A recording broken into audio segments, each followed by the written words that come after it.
A 3-year-old boy stands in his grandmother's English garden, staring at the sky, asking questions no child should be capable of asking. What holds the stars up? Why do things fall down but not up? If God made everything, who made God? The governess has no answers. His grandmother, a countess who once dined with Queen Victoria, simply pats his head and tells him to run along. But the boy won't stop asking. He can't. And that restlessness, that refusal to accept comfortable lies will drive him to revolutionize mathematics, spend time in prison for his beliefs, win the Nobel Prize, survive 2 world wars, and live long enough to become the world's most famous philosopher. His name was Bertrand Russell, and he never stopped asking questions. Most people who've heard of Russell know 3 things. He was a philosopher, he was British, he had strong opinions about religion. What they don't know is that his childhood reads like a Victorian tragedy, that he nearly destroyed mathematics trying to save it, that he was fired from jobs for his pacifism, that he married 4 times and caused scandals that shook society, or that he spent his final decades trying to prevent nuclear apocalypse. The story of how a traumatized aristocratic child became the 20th century's most influential public intellectual is stranger than any fiction. It begins with death. Bertrand Arthur William Russell was born on May 18, 1872, at Ravenscroft, a country house in Wales. His parents were Lord Amberley and Catherine Russell, progressive aristocrats who shocked Victorian society with their radical views. They supported women's rights, birth control, and atheism. They hosted dinner parties where guests debated Darwin and questioned the Bible. In any other era, they might have raised a remarkable child, but Bertrand would never know them. His mother died when he was 2. Diphtheria took her in 1874, and the disease didn't stop there. His sister Rachel, who was showing signs of the same fierce intelligence, died weeks later. The boy was too young to understand what death meant. He only knew that the people who'd held him were gone. His father, Lord Amberley, collapsed under the weight of grief. Already frail, he died 18 months later. Bertrand was not yet 4 years old. 3 deaths in 2 years. Most families would have drawn together. The Russells tore apart.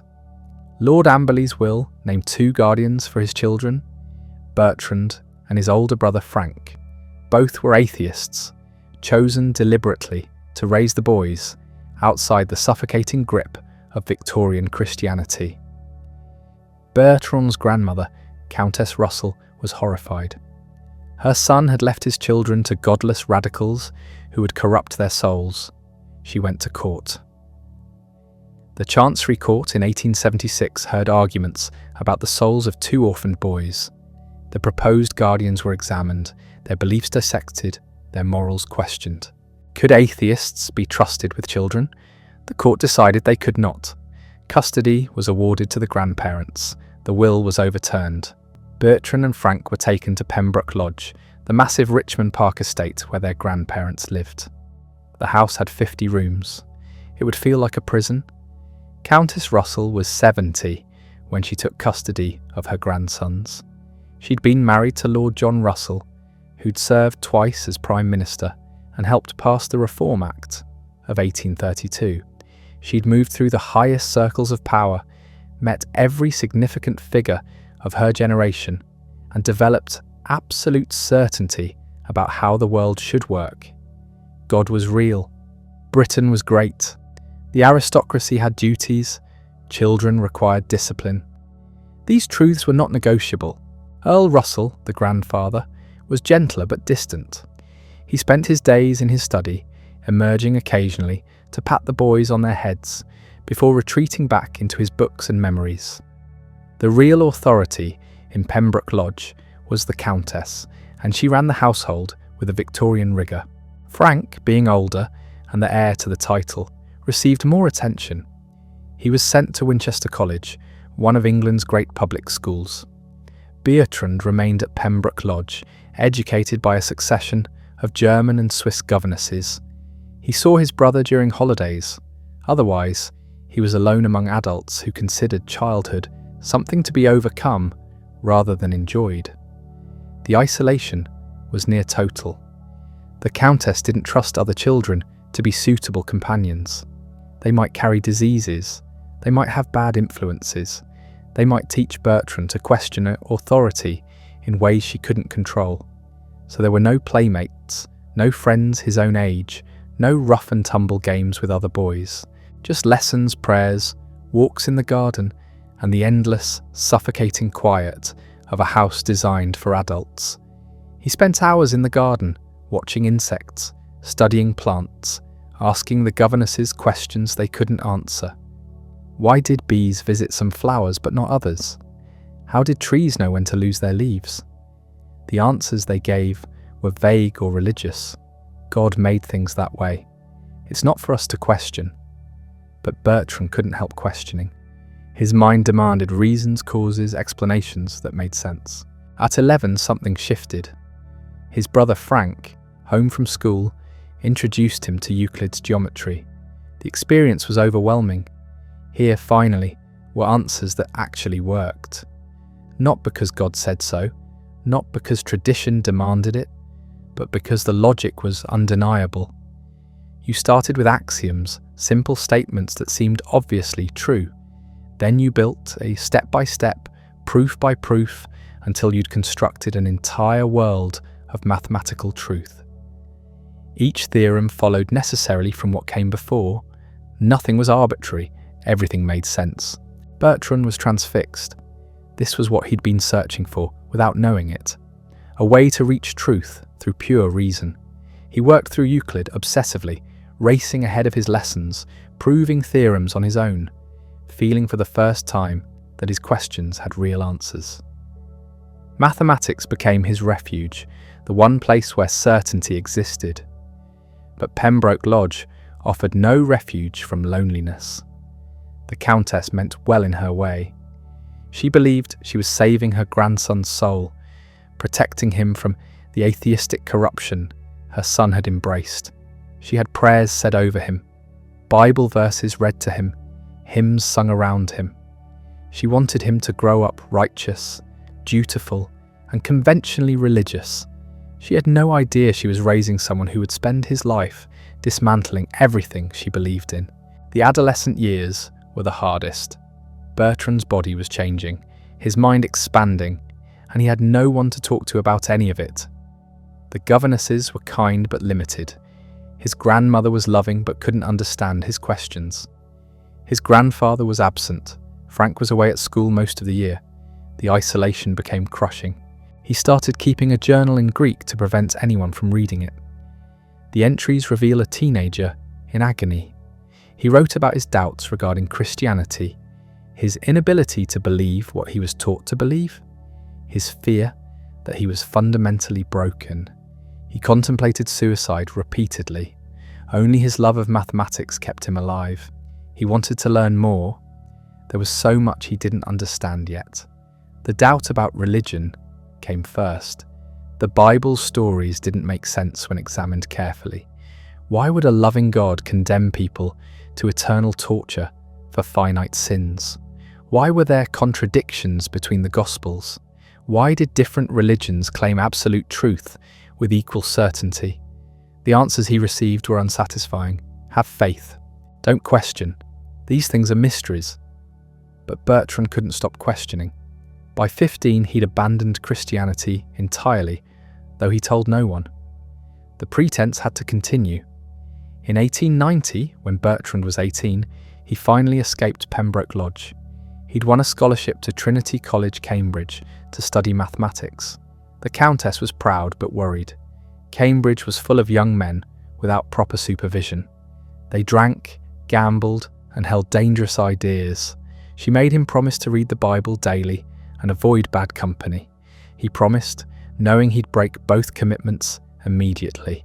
Cambridge exploded his world. After years of isolation, he was suddenly surrounded by the brightest minds of his generation. Mathematics at Trinity was taught by some of the finest scholars in Britain. The college had produced Newton. It took its intellectual traditions seriously, and Bertrand, who taught himself so much in isolation, discovered he was exactly where he belonged. But more important than the mathematics were the people. In his first weeks, he met G.E. Moore, a philosophy student who would become a lifelong friend. He met Alfred North Whitehead, a mathematician who'd become his collaborator on the most ambitious project of his life. He met the Apostles, a secret society of intellectuals who gathered to debate everything from ethics to epistemology to the nature of truth itself. For the first time, Bertrand found people who thought like him, questioned like him, refused to accept easy answers like him. The Apostles met on Saturday evenings. A member would present a paper on some philosophical question. Then they'd debate, sometimes until dawn, tearing arguments apart, building new ones, following logic wherever it led. Topics ranged from the abstract to the personal. Is pleasure the only good? Do we have free will? Can art be objectively judged? The discussions were fierce, honest, and completely unlike anything Bertrand had experienced in his grandmother's drawing room. He thrived. The shy, isolated boy from Pembroke Lodge transformed into a confident young man who could hold his own in any debate. He discovered he had a gift for clear explanation, for taking complex ideas and making them comprehensible. He found he loved philosophy even more than mathematics, though he'd continue studying both, and he fell in love. Alice Pearsall Smith was an American Quaker, 5 years older than Bertrand, educated and independent-minded. They met through family connections in 1889, when he was 17. She represented everything Pembroke Lodge was not: intellectually alive, politically progressive, uninterested in social conventions. She talked about women's rights, social reform, and the importance of living authentically. Bertrand was mesmerized. His grandmother was horrified. Alice was unsuitable in every way. Too old, too American, too radical, a Quaker, which was barely better than being an atheist, and she had opinions, expressed them publicly, and showed no deference to her social superiors. This was exactly the kind of woman who would corrupt a young man's character. The Countess forbade the relationship, but Bertrand was done obeying. He was at Cambridge now, legally an adult, and he would make his own decisions. He continued seeing Alice in secret, writing her long letters about mathematics and philosophy, planning a future his grandmother couldn't control. The more the Countess objected, the more determined he became. By 1894, he'd decided to marry her, whatever the consequences. The engagement caused a family crisis. The Countess pleaded, threatened, and finally played her last card. Insanity ran in Alice's family, she claimed. If Bertrand married her, his children would be mad. The family doctor backed this assertion with grave authority. Bertrand would be condemning his descendants to mental illness if he proceeded with this marriage. It was nonsense, Victorian pseudoscience dressed up as medical fact. But Bertrand was 22 and had been raised to trust authority on medical matters. He and Alice agreed they wouldn't have children. They married in December 1894, a quiet ceremony that his grandmother refused to attend. He was free from Pembroke Lodge at last. The marriage would last 27 years, though the love would die long before the paperwork.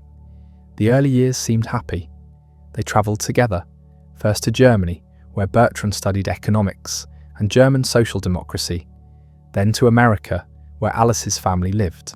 He was writing his first book, working out his ideas about the foundations of mathematics, building a career as a philosopher and mathematician. Alice supported his work, managed their household, and introduced him to progressive circles where his ideas were welcomed. They seemed like a perfect modern couple, intellectual partners building a life together. But something was shifting beneath the surface. The passion that had driven Bertrand to defy his family was cooling. Alice's certainties, which had once seemed refreshing, now felt limiting. Her Quaker moralism, her progressive causes, her way of being absolutely sure about things, it all began to grate. He'd married her to escape one kind of certainty and found himself trapped in another. The real problem was deeper. Bertrand was discovering that he didn't actually know how to love someone. He'd had no models for healthy relationships. His parents died before he could remember them.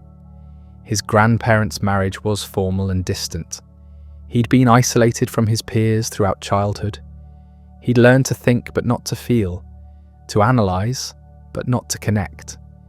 Now, married to a woman who expected emotional intimacy, he found himself unable to provide it. He retreated into his work. Mathematics became his escape again, as it had been during his miserable adolescence. He was working on something ambitious, perhaps impossibly so. He wanted to prove that all of mathematics could be derived from pure logic, that numbers and equations weren't separate from rational thought, but were actually built from it. If he could show this, he'd provide mathematics with the absolutely certain foundation it seemed to need. The project was called Principia Mathematica, and it would consume the next decade of his life. Working with Alfred North Whitehead, Russell attempted to construct all of mathematics from logical first principles.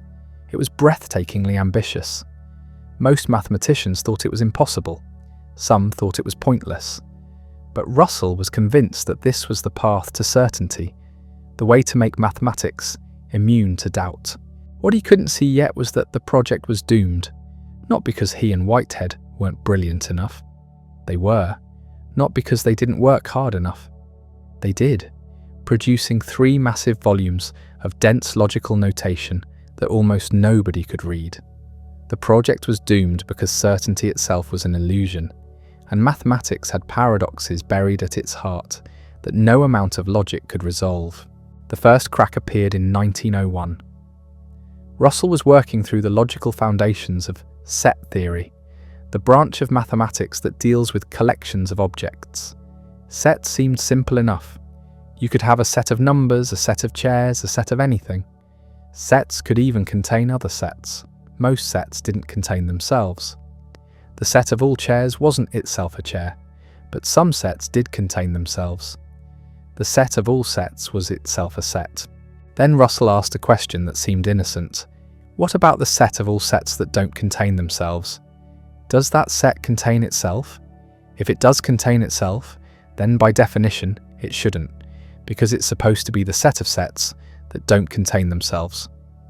But if it doesn't contain itself, then it should, because it meets the criterion for membership. The logic ate itself. It was a paradox, a genuine contradiction built into the foundations of mathematics. Russell had found a crack in certainty itself, and he had no idea how to fix it. Russell's paradox, as it came to be known, was not just a clever puzzle. It was a bomb planted at the foundation of mathematics. If the most basic concept in mathematics, the idea of a set, contained a logical contradiction, then what else might be wrong?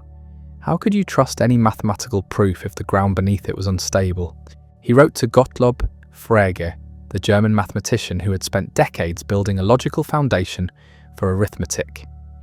Frege was just about to publish the second volume of his life's work when Russell's letter arrived.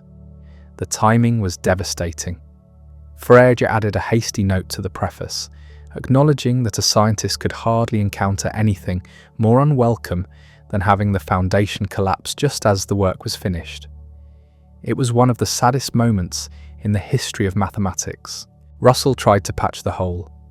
He developed something called the theory of types, a complicated system of rules designed to prevent paradoxes by restricting what kinds of sets could exist. It worked, after a fashion. The paradox was contained, but the solution felt artificial, like putting a fence around a sinkhole rather than filling it in. Mathematics was safe again, but only because Russell had declared certain questions illegal to ask. The work on Principia Mathematica ground forward. He and Whitehead spent years translating basic arithmetic into logical notation. It took them hundreds of pages to prove that 1 + 1 = 2. The result was technically correct, but humanly unreadable. When they finally found a publisher, the Cambridge University Press agreed to print it only if Russell and Whitehead paid part of the costs themselves. The press expected to lose money on it. They were right. Russell later said that after the intellectual effort of Principia Mathematica, he never again felt the same sharpness of mind. Something in him had been exhausted by the project. He was 38 years old when the third volume was published in 1913, and he'd spent a decade chasing certainty only to produce a monument that almost nobody could understand and that hadn't actually resolved the deeper problems. His marriage was collapsing too. By 1911, Russell and Alice were barely speaking. They lived in the same house but occupied different worlds. Russell had begun what would become a lifetime pattern of falling desperately in love with women who weren't his wife. The first was Ottoline Morell, an aristocratic woman married to a liberal politician.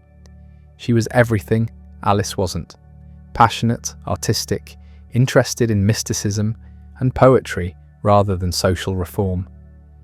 Russell pursued her with the same intensity he brought to mathematics, writing letters that oscillated between philosophical brilliance and emotional desperation. Ottoline became his mistress, but never left her husband.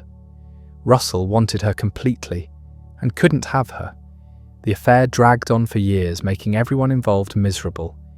He was discovering that emotional life didn't follow logical rules, that wanting something didn't mean you should have it, that intensity of feeling didn't guarantee happiness. Then came the war. August 1914 shattered the world that Russell had known. The European powers, bound by alliances and driven by nationalism, stumbled into a conflict that nobody really wanted and nobody could stop. Britain declared war on Germany. The men who had been Russell's colleagues and friends were suddenly enemies. The international community of scholars dissolved into tribal hatreds. Russell's response was immediate and uncompromising. He opposed the war absolutely. Not because he thought Britain's cause was unjust or because he sympathised with Germany.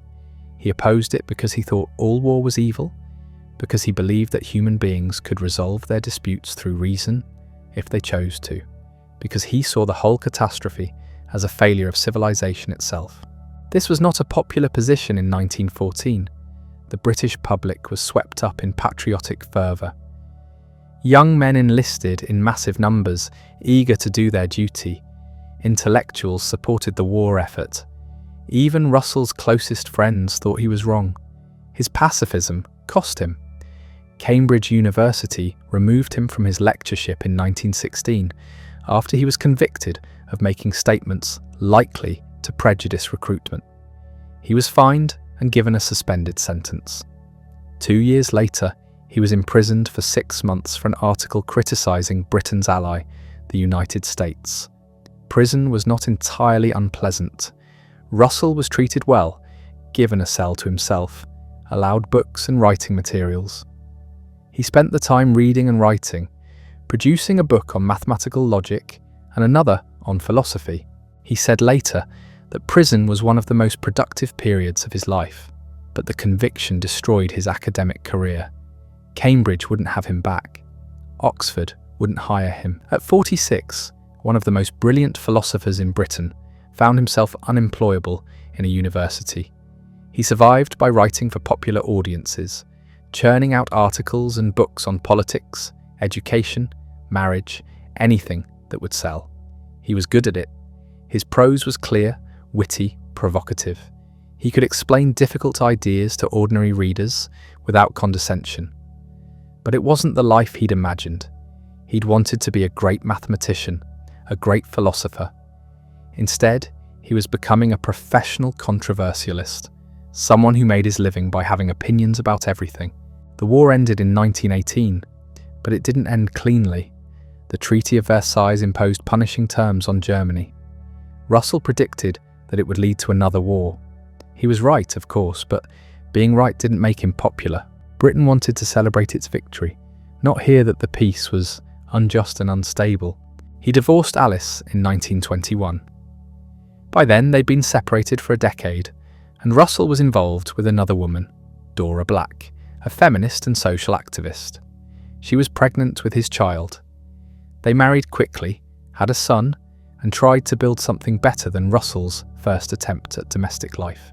It didn't work. Russell was incapable of fidelity. Dora was equally determined to live freely. They had an open marriage before the term existed, each taking lovers while trying to maintain their partnership. It was messy and painful, and produced 2 children who grew up in chaos. Russell's philosophical work during this period was solid but not groundbreaking. He'd moved away from the technical logic of Principia Mathematica toward broader questions about knowledge and reality. How do we know anything about the external world? What's the relationship between experience and the objects we think we're experiencing? These were ancient problems, but Russell approached them with the tools of modern logic and science. His answer was a philosophy called logical atomism. The world, Russell argued, consists of simple facts. Complex things are built from simpler ones. Language, properly understood, reflects this structure. Each meaningful statement corresponds to some possible state of affairs in the world. Philosophy's job is to analyze complex ideas until you reach the simple elements that can't be analyzed further. It was an elegant vision, too elegant perhaps. Reality turned out to be messier than Russell's theory suggested. His student Ludwig Wittgenstein would later show that language doesn't work the way Russell thought it did. That meaning isn't a matter of simple correspondence between words and things. But in the 1920s, Russell's ideas dominated British philosophy. Then something happened that seemed unrelated to philosophy, but would eventually reshape it completely. In 1931, a young Austrian mathematician named Kurt Gödel proved something extraordinary and disturbing. He showed that any system of mathematics complex enough to include basic arithmetic must contain statements that are true but unprovable within the system. You can't have both completeness and consistency. Mathematics can't prove all its own truths. This was the death blow to Russell's project in Principia Mathematica. The dream of reducing all mathematics to logic, of providing absolute certainty, was impossible. Not difficult, not impractical, but logically impossible. Gödel had proven that the holes in mathematics couldn't be patched, that incompleteness was built into the structure of formal systems. Russell was 59 when Gödel's theorem was published. He'd spent his youth chasing certainty, and his middle age watching it slip away. The paradox he'd discovered in 1901 had been a warning. Mathematics contained contradictions. Now Gödel had shown that even if you resolved the contradictions, you still couldn't capture all mathematical truth in a formal system. There would always be true statements that couldn't be proven, gaps that couldn't be closed. Some philosophers found this depressing. Russell found it oddly liberating. If certainty was impossible, then perhaps the search for it had been a mistake. Perhaps philosophy needed a different goal, not absolute truth, but useful knowledge. Not perfect systems, but workable theories. Not answers to every question, but better questions to ask. His personal life remained chaotic. His second marriage to Dora ended in 1935 after years of mutual infidelity and public scandal. He married Patricia Spence the following year. She was 22. He was 64. It was his third marriage, and wouldn't be his last. His children from his second marriage barely knew him. His son John would later write about growing up with a father who was brilliant, famous, and almost entirely absent emotionally. Russell kept writing. He produced popular books on philosophy, education, and politics. He lectured around the world. He became famous as a public intellectual, someone whose opinions on any subject were worth hearing. But the great philosophical work was behind him. The young man who'd wanted to prove that mathematics was certain had become an old man who knew that nothing was. The 1930s brought new horrors. Hitler rose to power in Germany. Stalin consolidated his grip on the Soviet Union. Spain descended into civil war. Russell watched the world slide toward another catastrophe and felt helpless to stop it. He'd opposed the First War and been right about its consequences. Now he faced a choice. Could a pacifist support war against fascism? He struggled with this. Everything in his philosophy pushed him toward pacifism. Violence was irrational. War solved nothing. Human beings could reason together if they chose to, but Hitler wasn't interested in reason. The Nazi regime was evil in a way that made Russell's abstract principles feel inadequate. Sometimes he began to think force was necessary to stop greater evil. When the Second World War began in 1939, Russell didn't oppose it. He'd been in the United States since 1938, lecturing and teaching. He stayed there through most of the war, watching from a distance as Britain fought for survival. His philosophical position had shifted. He was still against war in principle, but he recognized that some wars were necessary in practice. It was a compromise that satisfied nobody, least of all himself. His appointment at City College of New York was revoked in 1940 after religious groups protested his views on marriage and morality. Russell had written candidly about sex, arguing that traditional sexual morality was repressive and harmful. He thought people should be free to love whom they chose, that marriage didn't require lifelong fidelity, that pleasure wasn't sinful. These were shocking ideas in 1940 America. A judge ruled that Russell was morally unfit to teach. The decision was ignorant, bigoted, and perfectly legal. Russell was 68 years old, unemployable again, broke again. He survived by lecturing and writing. He moved to England after the war and tried to rebuild some kind of life. His third marriage was failing. He felt old, tired, and increasingly irrelevant. The world had moved past him. A new generation of philosophers was asking different questions, using different methods. Logical positivism had replaced logical atomism. Ordinary language philosophy was replacing formal logic. Russell's style of philosophy was going out of fashion. But he wasn't finished, not quite yet. There was one more transformation waiting, one final reinvention that would make him more famous than he had ever been. The man who'd spent his youth chasing mathematical certainty was about to spend his old age trying to prevent nuclear annihilation. The atomic bombs dropped on Hiroshima and Nagasaki in 1945 changed everything. Russell watched the mushroom clouds rise over Japan and saw the future with perfect clarity. Humanity now possessed the power to destroy itself completely. One mistake, one miscalculation, one madman with his finger on the button, and civilization would end in fire. He was 73 years old. Most men that age were thinking about retirement, grandchildren, quiet endings. Russell decided to save the world. His first attempt was almost touchingly naive. In 1945, he wrote to the major powers suggesting they form a world government. Give the United Nations real authority, he argued. Create international laws that nations couldn't ignore. Pull nuclear weapons under global control. Prevent war by making war impossible. Nobody listened. The Cold War was already beginning. The United States and Soviet Union were circling each other like hostile dogs. Each saw the other as an existential threat. Neither was interested in giving up sovereignty to some abstract world body. Russell tried a different approach. If governments wouldn't act rationally, perhaps he could appeal directly to their self-interest, through fear. In 1948, he published a series of articles arguing that the West should threaten the Soviet Union with nuclear war unless Stalin agreed to international control of atomic weapons. Attack Russia now, he suggested, before they develop their own bomb.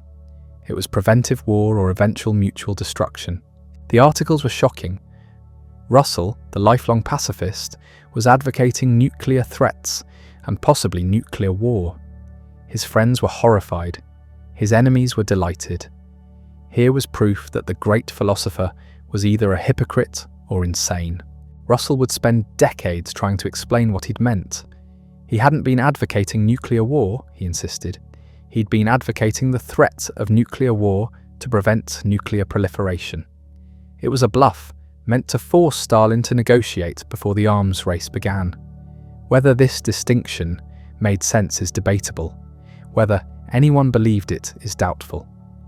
Then in 1949, the Soviet Union tested its own atomic bomb. The window for Russell's strategy, if it had ever existed, slammed shut. Now both superpowers had the weapon. The arms race was on. The threat of mutual annihilation was real. Russell reversed course completely. If threatening war wouldn't work, perhaps moral persuasion would. He began writing and speaking against nuclear weapons with the fervour of a prophet. He appeared on radio and television. He wrote letters to newspapers. He published manifestos. He became, almost overnight, the world's most famous peace activist. In 1955, he released the Russell-Einstein Manifesto, co-signed by Einstein shortly before his death and 8 other Nobel laureates. The document was stark. Science had given humanity the power to end the human race. Nuclear weapons made war between great powers unthinkable. A new way of resolving conflicts had to be found, or civilization would perish. The manifesto led directly to the Pugwash conferences, ongoing meetings of scientists and public figures dedicated to reducing the risk of nuclear war. Russell had created something that might actually matter, an international movement with real influence. He was 83 years old and just getting started. In 1958, he became president of the Campaign for Nuclear Disarmament, the largest peace movement in Britain. He marched in protests. He gave speeches to crowds of thousands. He argued with politicians on television. The elderly philosopher with the wild white hair became an icon of the anti-nuclear movement. Some of his tactics were brilliant, others were absurd. In 1961, at age 89, Russell participated in a sit-down protest outside the Ministry of Defence in London. He was arrested, convicted of inciting civil disobedience, and sentenced to 2 months in prison. The sentence was reduced to 1 week because of his age, but the point was made. The most famous philosopher in Britain was willing to go to jail for peace. The publicity was enormous. Russell's face appeared on the front page of every newspaper in the country. The government looked ridiculous, jailing an 89-year-old man for sitting on the pavement. Russell looked heroic, an ancient prophet willing to suffer for his beliefs. But there was something performative about it all, something that made even his supporters uncomfortable. Russell seemed to be enjoying the drama, the attention, the role of rebel. He'd always craved recognition. Now, in his late 80s, he'd finally achieved the kind of fame that transcended philosophy. Everyone knew who he was. His opinions mattered, not because of his logical arguments, but because he was Bertrand Russell, the man who defied the government, the philosopher who went to jail. The Cuban Missile Crisis in October 1962 was Russell's finest hour and his most embarrassing moment.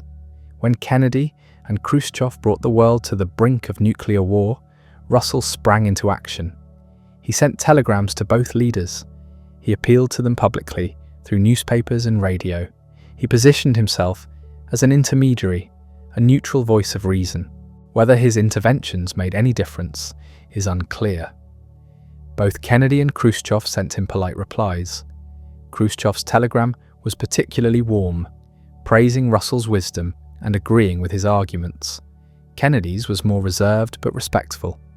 Russell immediately published both telegrams, with commentary suggesting that his intervention had helped resolve the crisis. The claim was impossible to verify and probably exaggerated. The crisis ended because Kennedy and Khrushchev found a diplomatic solution, not because a 90-year-old philosopher sent them telegrams. But Russell believed it, or he wanted to believe it. He'd spent his youth trying to provide certainty through mathematics and failed. He'd spent his middle years trying to live according to principle and made a mess. Now in his old age, he'd found something that felt like success. He was making a difference, or at least he could tell himself he was. The peace activism consumed his final years. In 1963, he established the Bertrand Russell Peace Foundation, an organization dedicated to opposing war and promoting human rights. He spoke out against American involvement in Vietnam. He organized an international war crimes tribunal to investigate US actions in Southeast Asia. He wrote letters to newspapers condemning Soviet oppression in Eastern Europe. Some of his positions were prescient. He recognized early that Vietnam was an unwinnable war that would destroy thousands of lives for nothing. He understood that nuclear deterrence was insane, a policy that guaranteed eventual catastrophe. He saw that both superpowers were capable of atrocities when their interests were threatened. Other positions were less defensible. His criticism of American policy was sharper than his criticism of Soviet policy. He seemed to hold the West to a higher standard than the East. When pressed on Soviet human rights abuses, he would acknowledge them, but quickly pivot to American crimes. It wasn't quite whataboutism, but it was close. His final years were marked by increasing bitterness. He'd been married 4 times. The 4th marriage, to Edith Finch, began when he was 80 and she was 52. It was a strange relationship. Edith managed his affairs, controlled access to him, and seemed to encourage his most extreme political positions. Friends worried that he was being manipulated, that the radical statements coming out under his name didn't really represent his views. Whether this was true is hard to say. Russell had always been capable of extreme statements. He'd advocated threatening nuclear war, then opposed all nuclear weapons. He'd been a passionate pacifist, then supported World War II, then became a pacifist again. Consistency had never been his strength. His last book, published in 1969, when he was 97, was his autobiography. 3 volumes, nearly 1,500 pages, covering his entire extraordinary life. The prose was beautiful, the stories fascinating, the self-analysis surprisingly honest. He acknowledged his failures as a husband and father. He admitted his naivety about politics. He recognized that his attempts to live according to principle had often hurt the people he loved. But he defended his life overall. He tried to understand the world through reason. He tried to make it better through action. He'd failed more often than he'd succeeded, but at least he'd tried. That had to count for something. The final paragraph of the autobiography is worth quoting. "I have lived in the pursuit of a vision, both personal and social. Personal, to care for what is noble, for what is beautiful, for what is gentle, to allow moments of insight to give wisdom at more mundane times. Social, to see in imagination the society that is to be created, where individuals grow freely, and where hate and greed and envy die because there is nothing to nourish them. These things I believe, and the world, for all its horrors, has left me unshaken. It's a beautiful passage, noble and moving. It's also slightly delusional." The world had shaken Russell repeatedly. His certainties had crumbled, his marriages had failed, his children had suffered, his political judgments had often been wrong. The vision he'd pursued had led him into disaster more than once. But perhaps that's not the point. Perhaps what matters is not whether he succeeded, but that he kept trying, that he never stopped caring about truth, beauty, justice, and human welfare, that he used his gifts, however imperfectly, in service of something larger than himself. Bertrand Russell died on February 2nd, 1970, at his home in Wales. He was 97 years old. He'd lived through the Victorian era, 2 world wars, the atomic age, and the space race. He'd known everyone worth knowing in the intellectual world of the 20th century. He'd written more than 70 books and thousands of articles. He'd changed philosophy, mathematics, and political activism. His funeral was simple. No religious ceremony, of course. Russell had been an atheist his entire adult life. His ashes were scattered over the Welsh mountains he'd loved. No monument, no grave marker, just the work, the ideas, the legacy. What is that legacy? It's complicated. Russell's technical work in logic and mathematics was foundational, but was ultimately superseded or absorbed into other frameworks. Principia Mathematica is a monument that nobody reads. His popular philosophy books are still in print but feel dated, products of a particular moment in intellectual history. His political activism is easier to evaluate. He was right about World War I. He was right about Vietnam. He was right that nuclear weapons created an existential risk. He helped build movements that pushed governments towards sanity, even if governments rarely listened. But he was also wrong about many things. His brief flirtation with threatening nuclear war was morally confused at best. His tendency to excuse Soviet atrocities while condemning American ones was hypocritical. His personal life was a wreck that he made worse through selfishness and rationalization. The real legacy is harder to quantify. Russell showed that philosophy could engage with the world, that abstract thinking about logic and language could lead to concrete political action. He demonstrated that intellectuals had responsibilities beyond the academy, that knowledge created obligations. He proved that a single voice, however old and however frequently wrong, could still matter if it spoke loudly enough for long enough. He also showed the limits of reason. Russell believed throughout his life that human beings could think their way to better societies, that rational argument could overcome prejudice and violence. He was wrong. Reason is necessary but not sufficient. People need more than arguments. They need stories, emotions, communities, hope. Russell understood this at some level. His autobiography is full of moments where he acknowledges that his rational principles couldn't guide him through the mess of actual living, but he never quite integrated this insight into his philosophy. He remained until the end, convinced that reason should rule even when his own life proved that it couldn't. Perhaps that's the most human thing about him.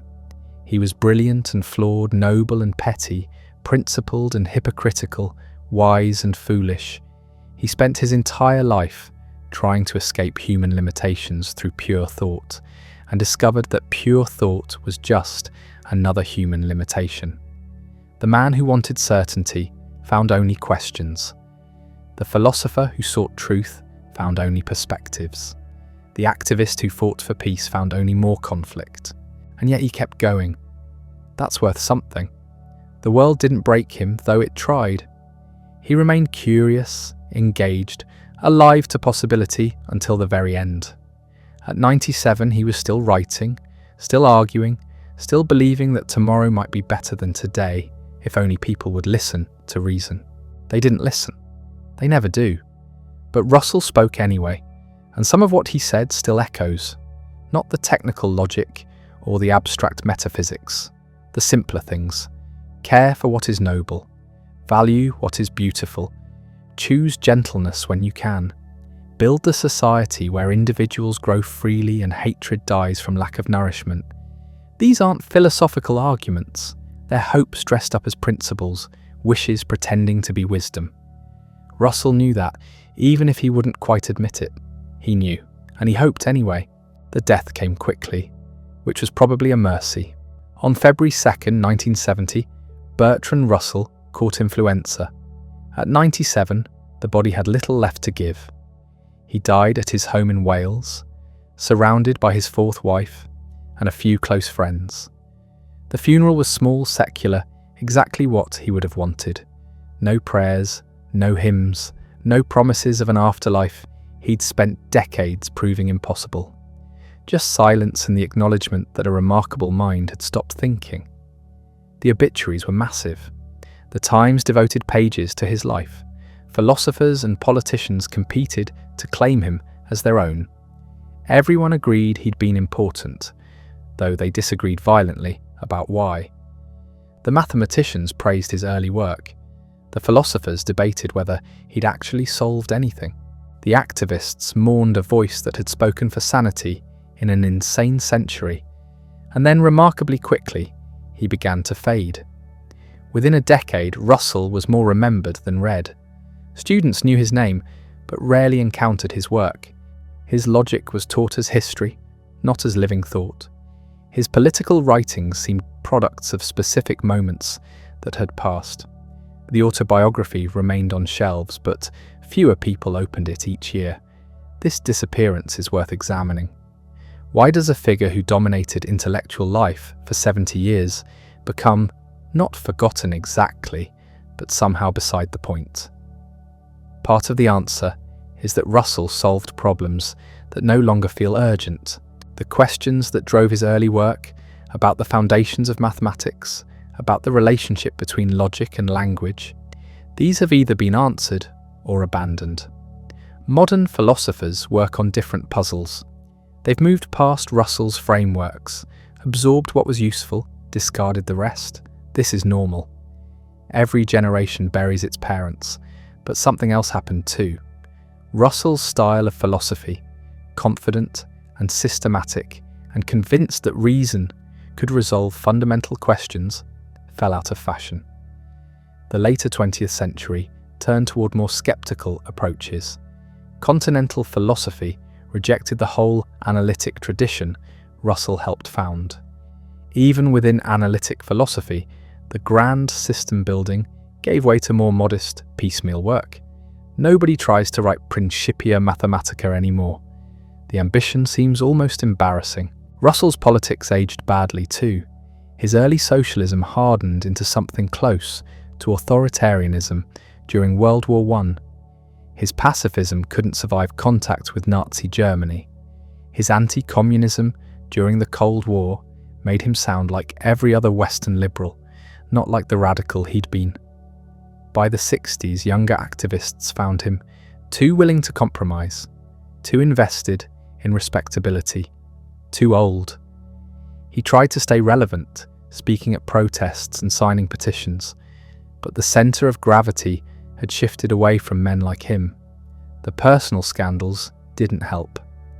As more details of his marriages emerged, as his children spoke publicly about his failures as a father, the image of the rational sage crumbled.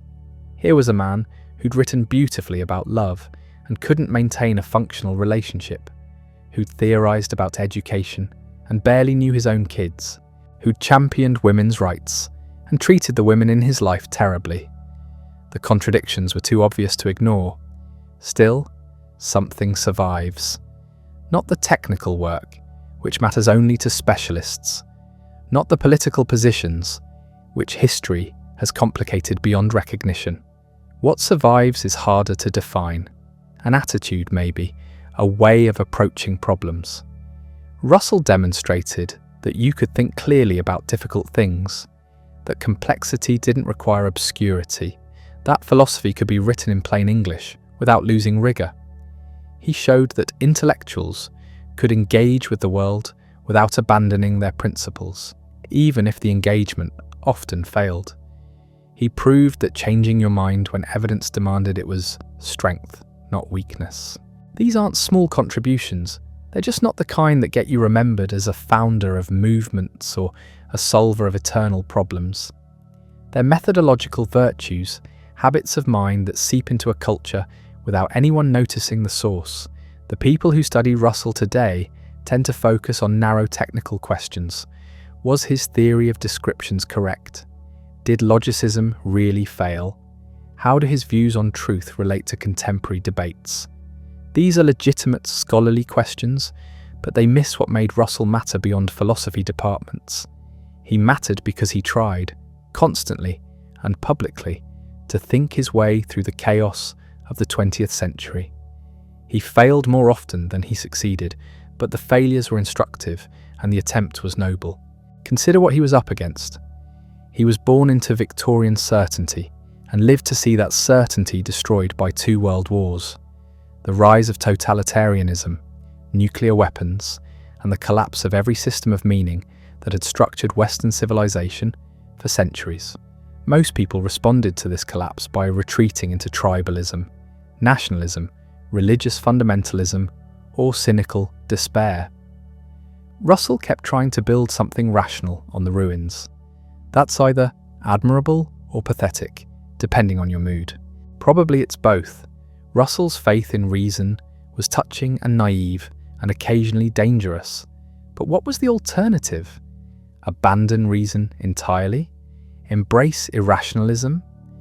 Russell saw where that led in fascism and Stalinism and every other movement that put emotion before thought. He couldn't accept that path, even when reason kept failing him. So he pushed forward, arguing and writing and hoping that somehow, somewhere, rational discourse would win. It didn't win. We know that now. The 21st century has been even less rational than the 20th, but Russell's stubbornness matters anyway, as a reminder that the fight is worth having even when the outcome is predetermined. Reason doesn't save us, nothing saves us, but we reason anyway because the alternative is worse. This sounds abstract, let me make it concrete. In 1955, Russell and Einstein released a manifesto warning that nuclear weapons threatened human extinction. The manifesto called for the abolition of war, for international cooperation, for a fundamental transformation of how nations related to each other. It was idealistic to the point of fantasy, and it helped launch the Pugwash conferences, which brought together scientists from both sides of the Cold War to discuss arms control. Did Pugwash prevent nuclear war? Impossible to say, but it created channels of communication that might have mattered during the Cuban Missile Crisis. It gave scientists a framework for thinking about their moral responsibilities. It demonstrated that even during the worst tensions, dialogue was possible. That's Russell's legacy in miniature. Grand gesture that looks naive, concrete outcome that's hard to measure. Continuation of conversation when conversation seemed impossible. It's not the legacy he wanted. He wanted to solve the problem, to end war through force of argument. But he got what he got, which was a small contribution to a larger process that's still unfinished. The same pattern repeats across his life. He didn't solve the problems of mathematical logic, but he clarified them enormously. He didn't create a perfect ethical system, but he showed why certain approaches failed. He didn't stop the wars or transform society or make people more rational, but he kept trying, and the trying mattered to the people who watched him do it. There's a photograph from 1961 that captures something essential. Russell is 89, sitting on the ground in Trafalgar Square, surrounded by thousands of protesters. He's been arrested for civil disobedience for refusing to move during a nuclear disarmament demonstration. He looks tiny and frail and absolutely determined. The police don't know what to do with him. How do you arrest a national treasure? But Russell doesn't care about his reputation or his legacy. He cares about the bombs, about the children who will inherit a poisoned world. So he sits on the cold ground and waits to be carried away. That image should be embarrassing. An old man playing activist, reducing complex geopolitical realities to simple moral absolutes. Except it isn't embarrassing. It's moving, because Russell knew exactly what he was doing. He knew one demonstration wouldn't change policy. He knew he looked ridiculous. He sat down anyway, because the alternative was silence, and silence was complicity. This is what survives of Russell. Not the philosophy or the mathematics or the political theories. This willingness to look foolish in defense of principle. This refusal to accept that age or irrelevance or the futility of the gesture justified doing nothing. He was wrong about many things, but he was never wrong about the importance of trying. The world didn't listen to him. It rarely listened. But occasionally, in moments of crisis, people remembered that an old man had spent 70 years arguing for sanity, and maybe that memory made them slightly less likely to do something catastrophic. Maybe. It's impossible to prove. Counterfactuals don't work that way. But if Russell's voice prevented even one bad decision, if his arguments saved even one life, then the whole absurd career was justified. This isn't how we usually measure intellectual achievement. We want clear victories, problems solved, movements founded, disciples carrying forward the work. Russell doesn't fit that pattern. His victories were ambiguous, his solutions incomplete, his disciples scattered across incompatible traditions. He's the kind of figure who makes historians uncomfortable because he doesn't reduce to a simple narrative. But maybe that's appropriate. The 20th century didn't reduce to simple narratives either. It was messy and contradictory, and full of people trying their best and failing in complicated ways. Russell was one of those people, brilliant and flawed, principled and hypocritical, noble and petty. He contained multitudes, which made him impossible to summarize and deeply human. The final irony is that Russell spent his life trying to escape human limitations through pure reason, and ended up demonstrating that pure reason is itself a human limitation. Logic can't tell you how to live. Mathematics can't guide you through grief. Philosophy can't make you a better person. Russell knew this intellectually, but couldn't quite accept it emotionally. He kept believing that if he just thought hard enough, clearly enough, he could solve the unsolvable problems. He couldn't. Nobody can. But watching him try teaches something that his formal philosophy never captured. It teaches that the struggle toward clarity matters even when clarity remains out of reach. That reason is valuable even when it fails. That the examined life is better than the unexamined life, not because examination produces answers, but because examination is what human beings do when they are at their best. Russell died believing he'd failed. The world was still at war, still irrational, still governed by stupidity and hatred. He'd written thousands of pages and changed very little. His marriages had collapsed, his children resented him, his political causes had mostly lost. By his own standards, the life was a failure. But standards shift. From a distance, the picture looks different. A man born into privilege who rejected it, a genius who used his gifts in service of something beyond himself, a philosopher who never stopped asking difficult questions, an activist who fought for peace, even when peace seemed impossible, a writer who made complex ideas accessible, a human being who tried decade after decade to be better than he was. That's not nothing. It's maybe not what he wanted, but it's what he got. And for those of us still trying to think clearly in an irrational world, still trying to act morally when morality seems pointless, still trying to believe that reason matters, even when evidence suggests otherwise, Russell's example remains, not as a hero to worship, but as a fellow traveller who walked the same difficult path and left markers showing where he stumbled. The markers are useful, but they're not the whole story. Because Russell also left behind something more concrete than inspiration. He left behind a method, not a system, not a doctrine, but a way of approaching problems that remains surprisingly relevant. Start with precision. Define your terms. Don't let vague language hide unclear thinking. When someone says freedom, or justice, or natural rights, ask what those words actually mean. Not to be difficult, but because meaningful conversation requires shared understanding of what's being discussed. This sounds obvious until you try it. Most political discourse operates on strategic ambiguity. Words are weapons, not tools. Everyone agrees we need reform until you specify what reform means, then suddenly the consensus evaporates. Russell insisted on dragging the specifics into the light. He made people uncomfortable by refusing to let rhetoric substitute for argument. Second principle, follow the implications. If you believe X and X logically requires Y, then you believe Y whether you admit it or not. You can't hold contradictory positions just because one sounds better at dinner parties. Russell was merciless about this with himself and others. If you claim to value human life, you can't also support wars of aggression. If you believe in free speech, you can't support censorship of ideas you find offensive. The logic doesn't bend just because the conclusion is inconvenient. This made him unpopular. People don't like having their contradictions pointed out. We all carry around incompatible beliefs, smoothing over the rough edges with motivated reasoning and selective attention. Russell refused to smooth. He pressed on the contradictions until something broke.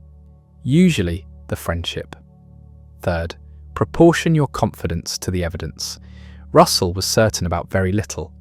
He was confident about mathematics, cautious about physics, skeptical about ethics, and openly uncertain about metaphysics. This calibrated uncertainty drove people crazy. They wanted him to take a stand, to commit, to believe in something absolutely. He wouldn't. Every claim came with qualifications. Every argument acknowledged counter-arguments. Modern discourse has moved in the opposite direction. Everyone is certain about everything. Political opinions are held with a religious fervour. Scientific findings are either absolutely true or completely false. Nuance reads as weakness. Russell would have despised this.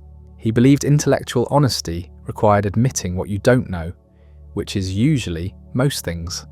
Fourth principle: change your mind when the evidence changes. Russell did this repeatedly, sometimes embarrassingly. He was a free trade liberal who became a socialist, who became a moderate, who ended up suspicious of both capitalism and communism. He was a pacifist who supported World War II, who became a pacifist again. His opponents called this inconsistency. He called it learning. The modern version of changing your mind is the public apology tour, the ritualized confession of past errors. Russell never apologized. He just moved on. His old positions were wrong given what he knew then. His new positions were right given what he knows now. When the facts changed, he changed.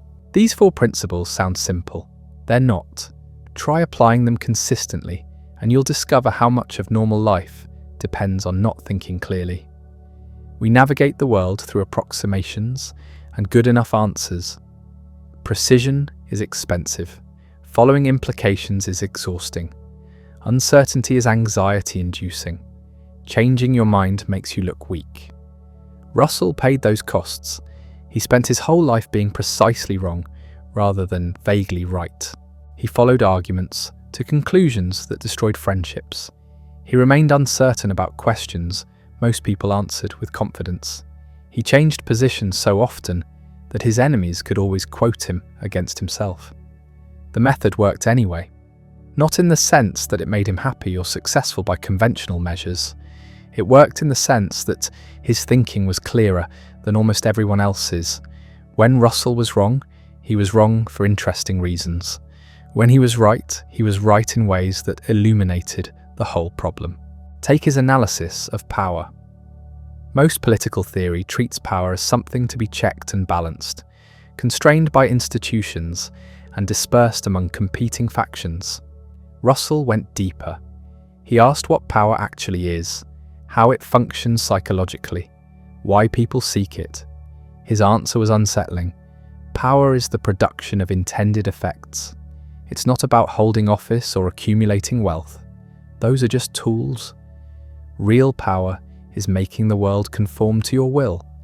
This sounds abstract until you watch it operate.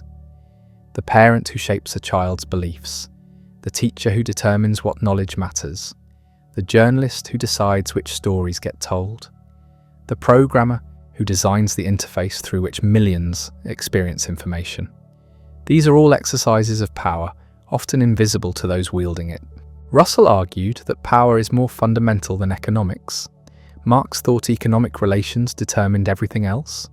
Russell thought the desire for power was primary, and economics was just one arena where power operates. History doesn't support either view completely, but Russell's framework explains things Marxism can't. Why do party officials in communist states accumulate power rather than distributing it?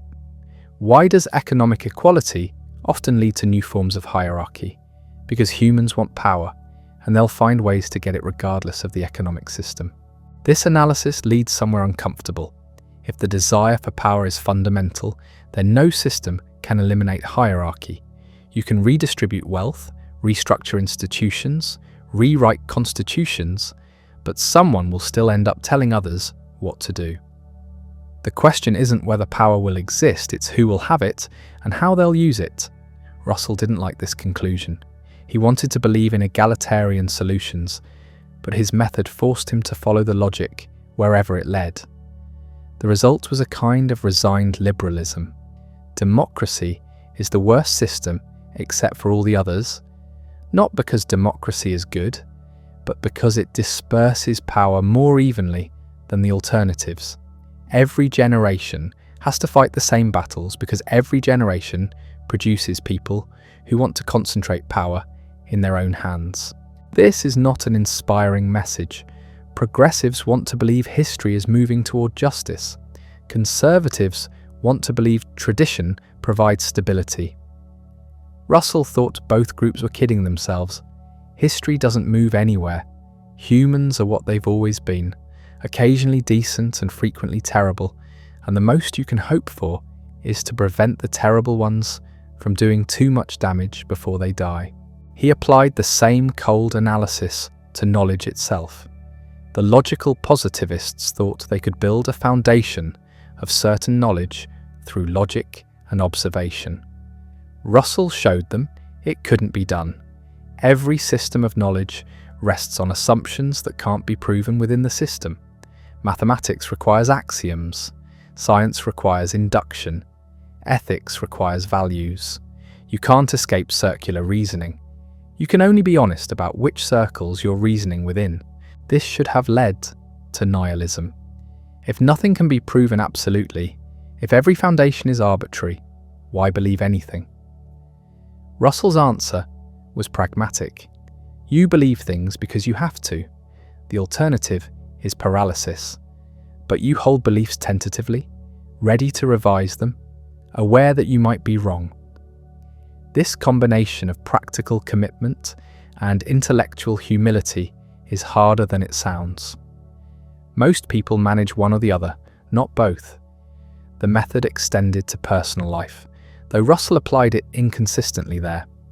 He believed marriage should be open and honest, based on mutual respect, rather than property rights or religious duty. His own marriages were disasters, partly because honesty turns out to be corrosive when applied without tact. You can be truthful about your feelings and still destroy what you claim to value. Russell learned this repeatedly, but never quite adjusted his theory to match his experience. His relationships with his children followed a similar pattern. He believed children should be raised rationally, without superstition or arbitrary authority. His own children experienced this as emotional coldness. He was present but distant, interested but not warm. They grew up knowing their father cared about ideas more than people, that his principles mattered more than their feelings. Some of them forgave him eventually, others didn't. The gap between theory and practice was the permanent condition of Russell's life. He knew how people should be, how society should work, how thinking should proceed. The knowing didn't help him actually live any better. He made the same mistakes as everyone else, just with better articulated reasons.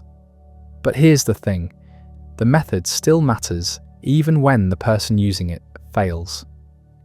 Russell's personal failures don't invalidate his intellectual achievements.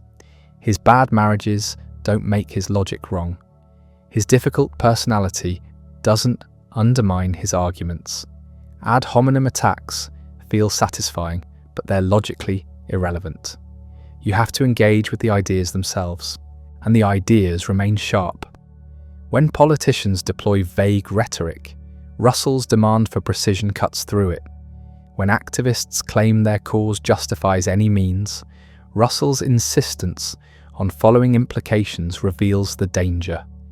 When pundits speak with absolute certainty about uncertain matters, Russell's calibrated confidence provides a model for something better. When ideologues refuse to change their minds despite contrary evidence, Russell's willingness to revise demonstrates intellectual courage. The method is separable from the man. You can use Russell's tools without worshipping Russell. You can learn from his example without excusing his failures. This is the opposite of how we usually treat intellectual heroes. We want the complete package, the brilliant thinker who's also a good person, whose personal life validates their philosophy. Russell doesn't give us that satisfaction. He gives us something more useful, a demonstration that clear thinking is possible even for flawed people. That intellectual virtue and personal virtue are different things. that you can learn from someone without emulating them. This matters because clear thinking is rare and getting rarer. The information environment rewards confidence over accuracy, passion over precision, tribal loyalty over honest inquiry. Social media punishes changing your mind and rewards doubling down. Political discourse operates through strategic ambiguity and motivated reasoning. Academic philosophy has retreated into technical problems that don't connect with how people actually live. Into this mess, Russell's method offers something practical.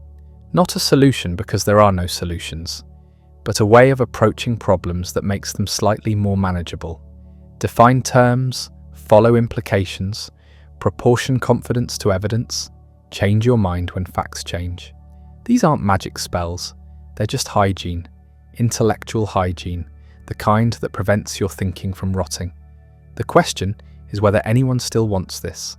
Clear thinking is hard work. It requires admitting ignorance, confronting contradictions, revising beliefs. It's so much easier to pick a team and let the team do your thinking for you. So much more comfortable to remain certain about everything, to never doubt, never question, never change. Russell spent his life fighting that comfort, and mostly losing, but the fight continues whether Russell is here or not. Every generation faces the same choice: clarity or comfort, honest uncertainty or false certainty, the examined life or the unexamined life. Russell chose clarity and paid for it, and left behind a record of what that choice looks like in practice. The record shows something unexpected. Most people who write philosophy disappear completely within a generation. Their books gather dust, their arguments get superseded, their names survive only as footnotes in histories nobody reads. Russell didn't disappear. 90 years after his most productive period, his work remains in print, assigned in courses, cited in debates. Something about his approach to thinking survived the transition between eras. Part of it was sheer productivity. Russell published over 70 books and thousands of articles across 7 decades. He wrote about mathematics, logic, philosophy, politics, education, marriage, morality, war, peace, religion, and the nature of knowledge itself. The volume means different readers find different things. The logician discovers Principia Mathematica. The political activist encounters Why I Am Not a Christian. The student of consciousness reads The Analysis of Mind. The sheer range gives Russell multiple points of entry into contemporary relevance. But quantity alone doesn't explain persistence. Plenty of prolific writers vanish. What protected Russell's work was that he addressed permanent questions through temporary controversies. The immediate context changed, but the underlying problems remained. Take his critique of religion. The specific arguments against Christianity that Russell deployed in the 20s now seem dated. The theological claims he targeted aren't the ones contemporary believers emphasize. The scientific knowledge he cited has been superseded, yet the core challenge survives. How do you justify belief without evidence? How do you distinguish genuine faith from wishful thinking? How do you reconcile divine benevolence with evident suffering? These questions don't age, or consider his political philosophy. The specific movements Russell supported mostly failed. The Soviet experiment collapsed. Guild socialism never materialized. World government remains a fantasy, but the animating concern persists. How do you balance individual freedom with collective welfare? How do you prevent power from concentrating? How do you make institutions serve human needs rather than perpetuating themselves? Every generation faces these puzzles anew. The pattern repeats across Russell's work. The particulars date, the principles endure. This creates an odd relationship between Russell and contemporary readers. You can't simply apply his conclusions because the world changed, but you can adopt his method because the method addresses how thinking works, regardless of context. This explains why Russell appears in unexpected places.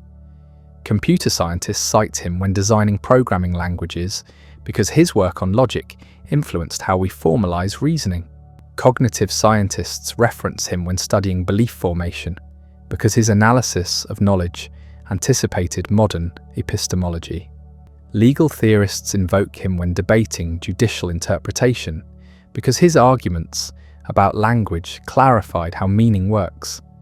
Physicists mention him when explaining relativity because his philosophical analysis helped make Einstein's ideas comprehensible. None of these fields existed in their current form when Russell wrote, yet his thinking applies because he focused on structures underlying specific domains. Logic doesn't change when technology changes.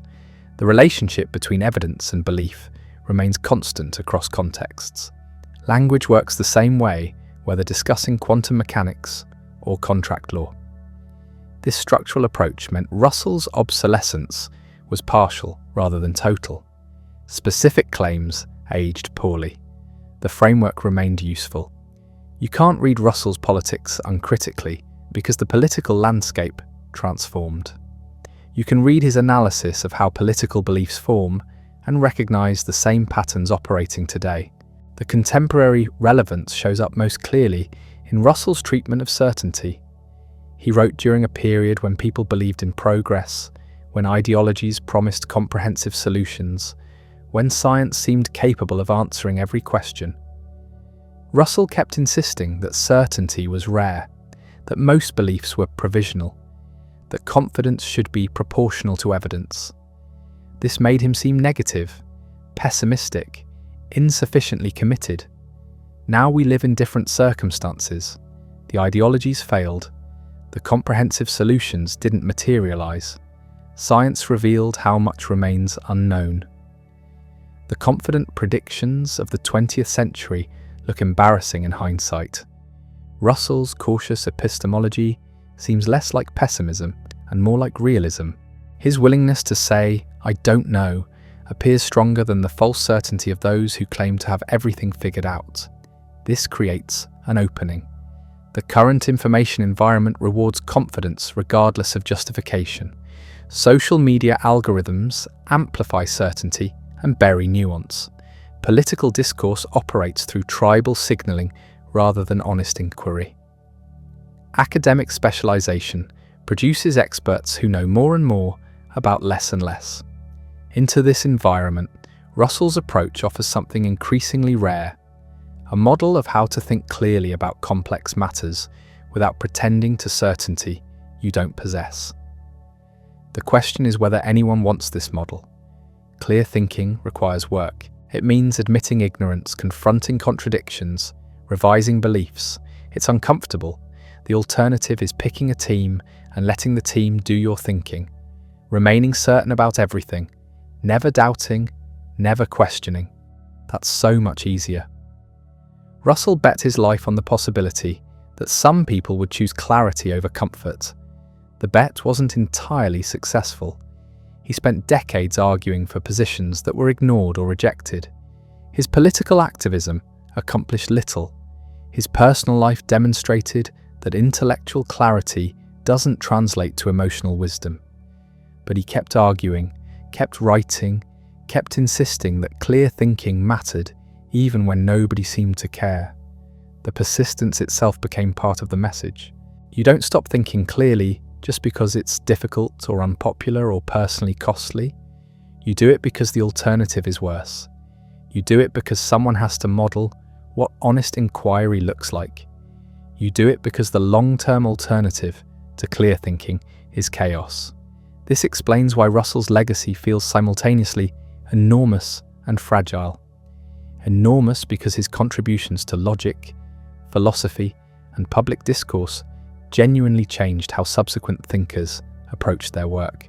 Fragile because the values he championed, intellectual honesty, proportional confidence, willingness to revise beliefs, remain minority positions. Most people still prefer comfortable certainty to uncomfortable truth. The fragility shows up in how Russell gets remembered. Popular accounts focus on his eccentricities, his marriages, his arrests, his celebrity. These make better stories than his technical contributions, but they also distort what mattered about Russell. He didn't achieve importance through personality. He achieved it through rigorous thinking about hard problems. The personal drama is footnotes. The ideas are the substance.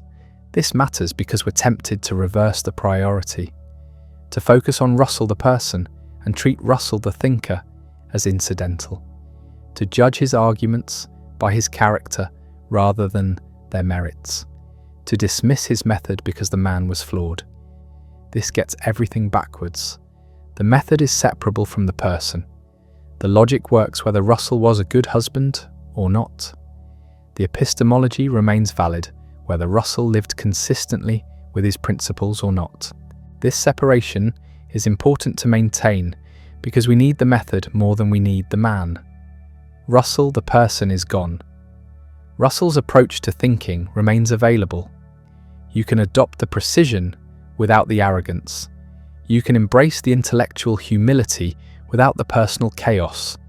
You can learn from the example without repeating the mistakes. What does this look like practically? It means defining terms before arguing. It means following implications even when they're uncomfortable. It means proportioning confidence to evidence. It means changing your mind when facts change. It means distinguishing questions you can answer from questions you can't. It means admitting ignorance instead of pretending to knowledge you don't possess. These aren't revolutionary insights, they're basic intellectual hygiene. But basic hygiene is what's missing from contemporary discourse. We've normalized sloppy thinking, strategic ambiguity, motivated reasoning, tribal epistemology. We've created an information environment where clarity is punished and confusion is rewarded. Russell's method offers a way out, not because it solves everything, but because it provides tools for thinking more clearly about anything. The tools work across domains. In politics, they expose rhetorical tricks and force precision about actual positions. In science, they distinguish established knowledge from speculative claims. In personal life, they help untangle emotional reactions from rational assessment. In ethics, they reveal hidden assumptions and unstated implications. The application varies, but the method remains constant. This is what makes Russell's work still worth engaging with, despite the dated particulars and personal flaws. Not because he had all the answers, he demonstrably didn't, but because he modelled a way of approaching questions that produces better answers than the alternatives. Not perfect answers, better answers, more honest answers, answers that acknowledge their own limitations. The limitation acknowledgement matters most. Russell's greatest contribution wasn't any specific conclusion he reached. It was demonstrating how to think clearly about matters where certainty is impossible. Most hard questions don't have definitive answers. Most important decisions require choosing between imperfect options. Most beliefs rest on incomplete evidence. Russell showed how to navigate this uncertainty without either pretending it doesn't exist or surrendering to relativism. This navigation requires holding multiple things in mind simultaneously. You need confidence sufficient to act while maintaining awareness that you might be wrong. You need commitment to current beliefs while remaining open to revision. You need principles you won't compromise while recognizing that principles can conflict. You need to engage seriously with ideas you reject while not treating all positions as equally valid. This is difficult. Russell struggled with it constantly, but struggling honestly is better than not struggling at all. The struggle continues whether we want it to or not. Every generation faces the same choice between clarity and comfort, honest uncertainty and false certainty, examined life and unexamined life. The choice doesn't get easier. The information environment keeps generating new ways to avoid thinking clearly.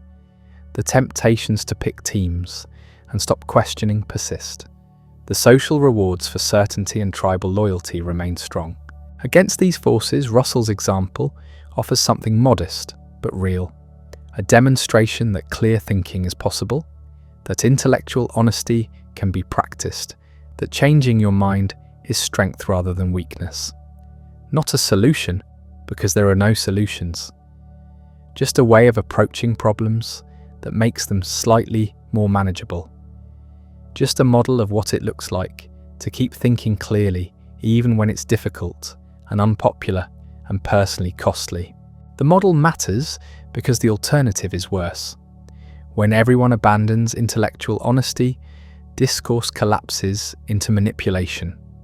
When nobody proportions confidence to evidence, belief becomes arbitrary. When changing your mind is seen as weakness, learning becomes impossible. When tribal loyalty trumps honest inquiry, truth becomes whatever serves power. Russell spent his life fighting these tendencies. The fight mostly failed, but failure doesn't make the fight optional. This is where Russell's legacy actually lives.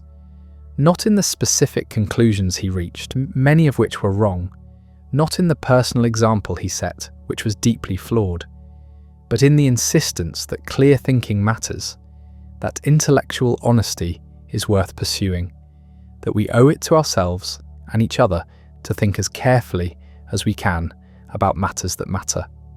This insistence feels quaint now, almost naive, but naivety doesn't make it wrong. Just because something is difficult and unpopular doesn't mean it's not worth doing. The uncomfortable truth is that most of what matters can't be proven. You can't prove that cruelty is wrong. You can't prove that beauty has value. You can't prove that knowledge is worth pursuing, or that honesty matters, or that love is real. These aren't failures of philosophy. They're features of reality. The most important things lie beyond the reach of logical demonstration. This bothered Russell throughout his life.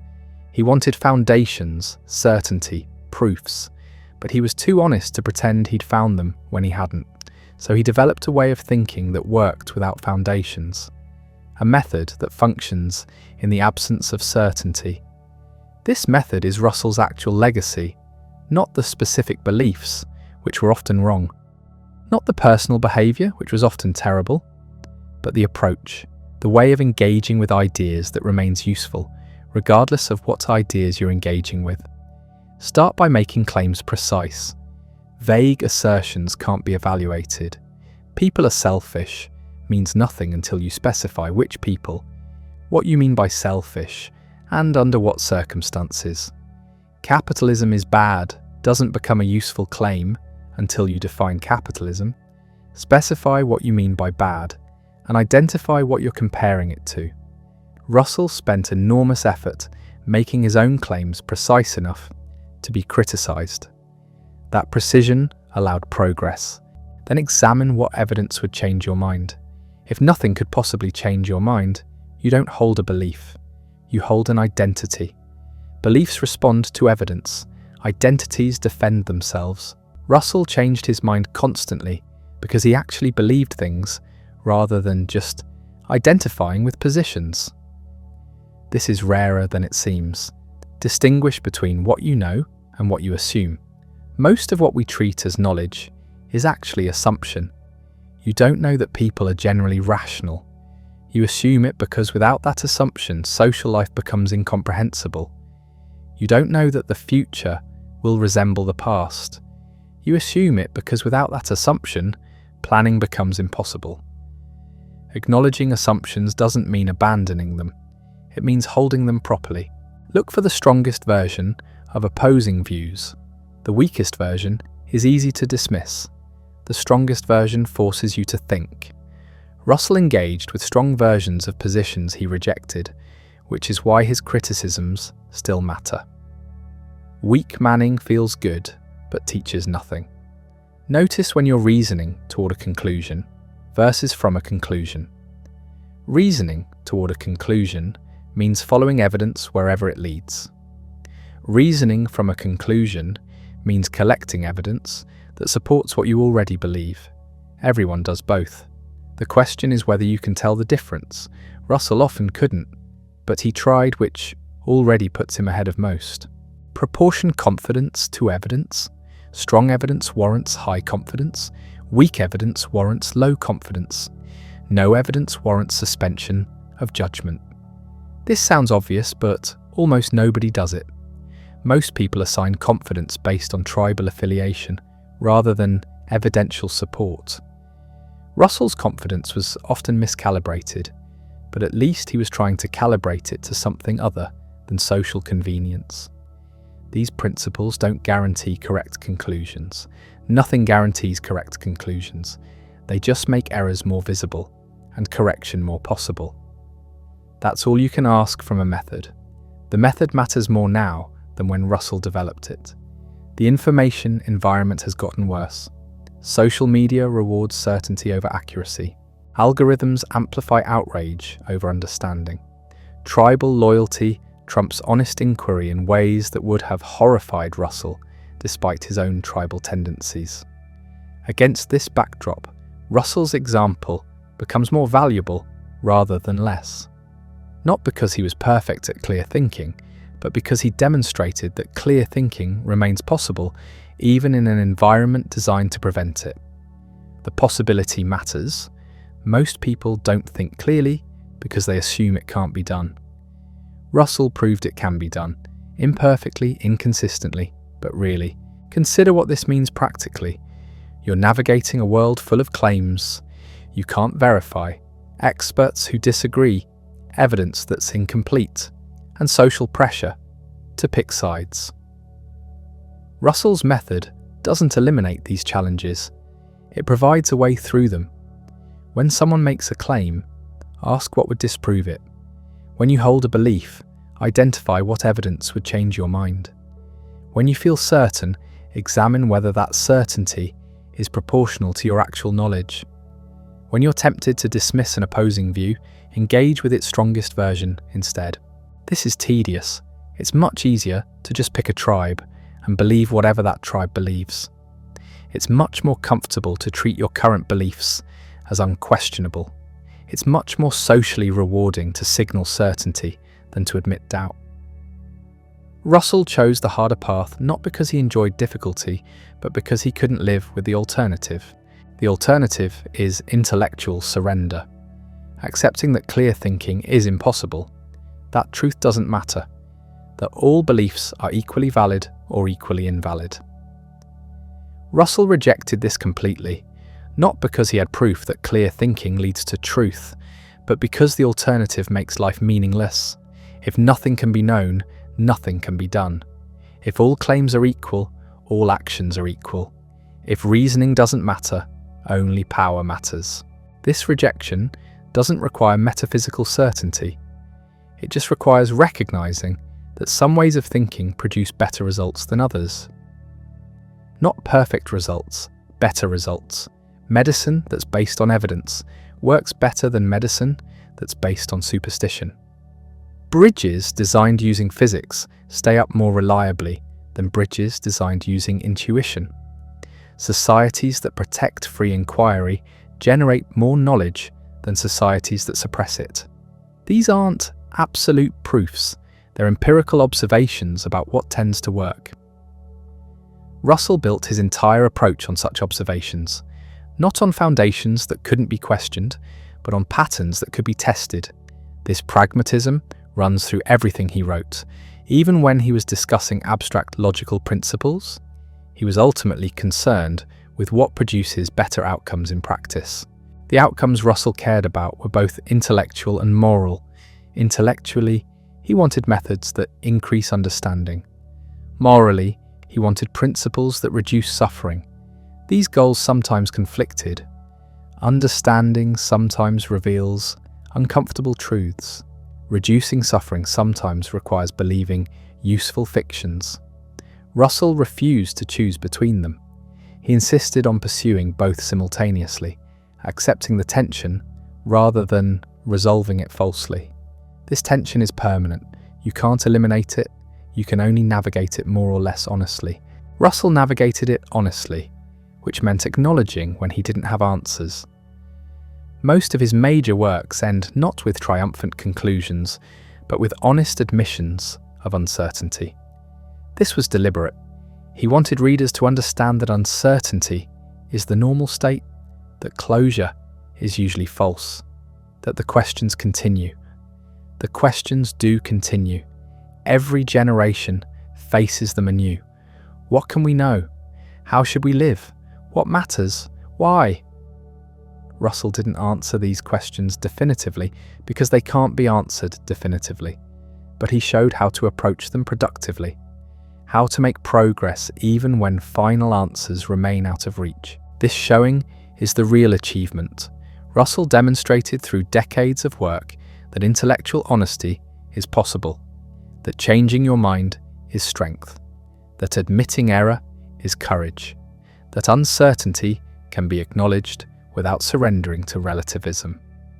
These demonstrations matter because most people assume the opposite. They assume intellectual honesty is naive, that changing your mind is weakness, that admitting error is failure, that uncertainty means anything goes. Russell proved these assumptions wrong, not through argument, though he argued constantly, through example, by actually doing the thing that people claim can't be done, by thinking clearly about difficult questions for 80 years, while refusing to pretend he had certainty he didn't have, by maintaining intellectual standards even when they cost him professionally and personally, by continuing to revise his views based on evidence even in his 80s when most people have stopped learning. The example ages better than the conclusions. Russell's views on many topics now seem dated or wrong. His confidence in human rationality was excessive. His faith in scientific progress was naive. His understanding of economics was limited. His personal behaviour was often indefensible. But the method he used to reach those flawed conclusions remains sound. Apply that method now, and you'll reach different conclusions, better conclusions, conclusions that reflect current evidence rather than 1920s assumptions. This is exactly what Russell would want. He didn't want disciples who repeated his views.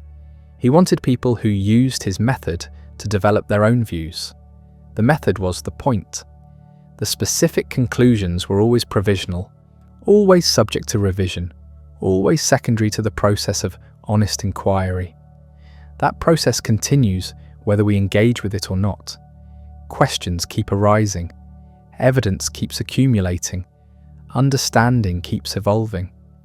The choice is whether to engage with this process honestly or to pretend it doesn't exist. Russell chose honest engagement despite the difficulty and personal cost. That choice is still available.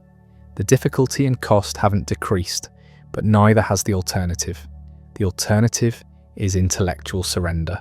Picking a worldview and defending it against all evidence, treating questions as settled when they're not, valuing tribal loyalty over honest inquiry, confusing confidence with knowledge, mistaking certainty for truth. Russell spent his life fighting these tendencies in himself and others. The fight remains necessary. What makes the fight possible is recognizing that perfect clarity isn't required. You don't need absolute certainty to think clearly. You don't need complete knowledge to make progress. You don't need final answers to engage honestly with questions. You just need to proportion confidence to evidence, acknowledge uncertainty where it exists, remain open to revision, and keep thinking as carefully as you can about matters that matter. This is difficult, but not impossible. Russell did it imperfectly for decades. Others have done it since. You can do it now. The information environment makes it harder, not impossible. The social pressure makes it costly, not futile. The lack of certainty makes it challenging, not meaningless. Russell's legacy isn't a set of doctrines to accept or reject. It's permission to think clearly, even when thinking clearly is difficult and unpopular. Permission to change your mind when evidence warrants. Permission to admit uncertainty without surrendering to relativism. Permission to maintain intellectual standards even when they're inconvenient. This permission matters because most people assume they need certainty they can't have, or that without such certainty, anything goes. Neither assumption is correct. You can think clearly without certainty. You can maintain standards without foundations. You can make progress without final answers. Russell proved this through his life's work. Not perfectly, not without errors and contradictions and personal failures, but really, substantially, in ways that remain visible and useful. The visibility matters because most people don't believe clear thinking is possible. They assume it's either naive optimism about human reason or surrender to relativism. Russell demonstrated a third option: thinking clearly while acknowledging limitations, pursuing truth while accepting uncertainty, maintaining standards while revising conclusions. This third option is harder than the alternatives, but more honest than both. Honesty is the key. Russell valued intellectual honesty above almost everything else, not because honesty guarantees truth, but because dishonesty guarantees error. When you reason dishonestly, you're not trying to understand, you're trying to justify. Justification feels good, but teaches nothing. Understanding is uncomfortable but valuable. Russell spent 80 years being uncomfortable, questioning his own beliefs, revising his positions, admitting errors, engaging with critics, following arguments wherever they led, even when they led somewhere he didn't want to go. This discomfort was the price of honesty. He paid it consistently, not because he enjoyed suffering, but because he couldn't live with the alternative. The alternative is still worse: pretending to certainty you don't have, defending beliefs you know are flawed, ignoring evidence that contradicts your worldview, treating questions as settled when they're not. This approach is more comfortable, but produces worse outcomes, individually and collectively, personally and socially, intellectually and morally. Russell's example matters because it demonstrates that the better path is possible. Not easy, not guaranteed to succeed, just possible, actually achievable by actual humans in actual circumstances. This possibility is what his life and work ultimately prove. Clear thinking can be done, intellectual honesty can be practiced, progress can be made, not perfect progress, real progress. That's enough. Looking back now, more than 50 years after his death, Russell's life becomes clearer in outline.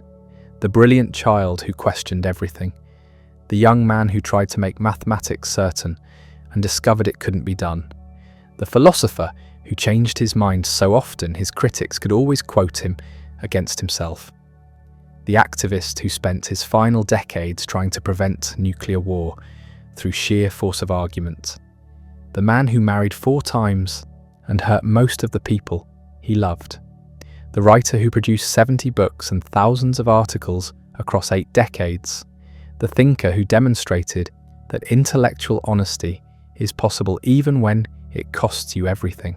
What remains is not a system to adopt or a life to emulate. Russell's technical work has been absorbed into fields that moved past him. His political judgments were often wrong. His personal behaviour was frequently indefensible. The specific conclusions he reached about mathematics, philosophy, religion, politics, most of them have been superseded or abandoned. This is normal. Every generation buries its predecessors, but the way he approached problems hasn't aged. The insistence on precision, the willingness to follow arguments wherever they lead, the proportioning of confidence to evidence, the readiness to change your mind when facts change. These aren't doctrines, they're habits, intellectual habits that remain useful regardless of what subject you're thinking about. The habits matter because the alternative keeps getting worse. We've built an information environment that rewards certainty over accuracy, passion over precision, tribal signalling over honest inquiry. The algorithms amplify whatever provokes reaction. The incentives punish admission of error. The social dynamics reward picking a team and defending it regardless of evidence. Into this environment, Russell's example offers something increasingly rare. Not answers, but a way of approaching questions. Not certainty, but honest uncertainty. Not tribal loyalty, but independent judgment. The judgment won't be perfect. Russell's wasn't. But imperfect judgment based on evidence is better than confident judgment based on nothing. Honest uncertainty is better than false certainty. Changing your mind when facts change is better than never changing your mind at all. These aren't profound insights, they're basic intellectual hygiene. But hygiene is exactly what's missing. Russell spent 80 years demonstrating that clear thinking is possible. Not easy, not comfortable, not socially rewarded, just possible. He did it imperfectly, inconsistently, with constant struggle and frequent failure. But he did it, and the doing matters more than the outcomes. Because the real message isn't that Russell found truth, it's that Russell kept looking, kept questioning, kept thinking as clearly as he could about matters that mattered, kept revising his views when evidence demanded, kept admitting uncertainty rather than pretending to knowledge he didn't have. This persistence is what survives, not the specific beliefs, which were often wrong, not the personal example, which was often terrible, but the demonstration that honest inquiry remains possible even when everything conspires against it, even when you're old and irrelevant and nobody's listening, even when your earlier positions are quoted against you, even when changing your mind makes you look weak, even when the fight is obviously futile. You do it anyway because the alternative is intellectual surrender. The surrender is always tempting. Just pick a worldview and stop questioning. Just choose a tribe and let them do your thinking. Just treat your current beliefs as final and defend them against all evidence. It's so much easier than the constant work of honest inquiry. So much more comfortable than perpetual uncertainty. So much more socially rewarding than independent judgment. Russell rejected that comfort for 80 years. He paid for it in isolation, unemployment, scandal, imprisonment, and public ridicule. He gained nothing that worldly success measures. No lasting institutions bear his name. No movement claims him as founder. No doctrine carries his label. The specific things he believed have mostly been abandoned or forgotten. What remains is just the example. An old man who never stopped asking questions, who never pretended to certainty he didn't have, who kept thinking clearly even when clarity was costly and unpopular and personally destructive. That example doesn't solve anything, but it proves something. It proves that clear thinking is possible, that intellectual honesty can be practiced, that changing your mind is strength rather than weakness, that uncertainty can be acknowledged without surrendering to relativism, that standards can be maintained without foundations, that progress can be made without final answers. These aren't metaphysical truths, they're empirical observations about what Russell actually did for 80 years. He thought clearly about difficult questions. He admitted uncertainty rather than pretending to knowledge. He changed his mind when evidence demanded. He followed arguments wherever they led. He maintained intellectual standards even when they cost him. And he kept doing this until he died at 97, still writing, still arguing, still believing that clear thinking mattered even though the world had spent a century demonstrating otherwise. The belief was probably wrong. Clear thinking doesn't save us. Reason doesn't triumph. Honest inquiry doesn't win. The world remains mostly irrational, mostly governed by stupidity and hatred and self-interest. Russell knew this. He watched it happen repeatedly. But he kept thinking clearly anyway, not because it would change the world, because the alternative was worse. The alternative is still worse. When everyone abandons intellectual honesty, discourse becomes pure manipulation. When nobody proportions confidence to evidence, belief becomes arbitrary. When changing your mind is treated as weakness, learning becomes impossible. When tribal loyalty trumps honest inquiry, truth becomes whatever serves power. Russell spent his life fighting these tendencies. the fight mostly failed. But failure doesn't make the fight optional. This is where we are now, drowning in information and starving for understanding, surrounded by people who are certain about everything and know almost nothing, living in systems designed to prevent clear thinking while rewarding confident stupidity. Into this environment, Russell's Ghost offers no solutions, just permission. Permission to think clearly even when it's difficult. Permission to admit uncertainty rather than fake knowledge. Permission to change your mind rather than defend mistakes. Permission to keep questioning even when questions are unwelcome. The permission matters because most people don't believe they have it. They assume they need certainty they can't have, or that without such certainty, anything goes. Russell demonstrated a third option. Think as clearly as you can. Admit what you don't know. Change your mind when facts change. Follow arguments wherever they lead. Maintain standards even when they're inconvenient. Do this knowing you'll often be wrong, knowing you'll make mistakes, knowing you'll never achieve the certainty you want. Do it anyway because the alternative is worse. That's the message. Not hidden in technical philosophy or buried in logical notation. Right there in the life. An old man who never stopped questioning, who admitted error and moved on, who changed his mind dozens of times and saw it as growth rather than weakness, who spent decades arguing for positions that were ignored or rejected, who paid enormous personal costs for intellectual honesty, who failed by most measures but kept trying until he died. The trying matters more than the outcomes. The method matters more than the conclusions. The example matters more than the achievements. Because the fight continues whether we want it to or not. Every generation faces the same choice: clarity or comfort, honest uncertainty or false certainty, the examined life or the unexamined life. Russell chose clarity and paid for it and left behind a record of what that choice looks like in practice. The record doesn't provide answers, it provides permission. Permission to think clearly even when thinking clearly is difficult and unpopular and personally costly. Permission to keep questioning even when questions are unwelcome.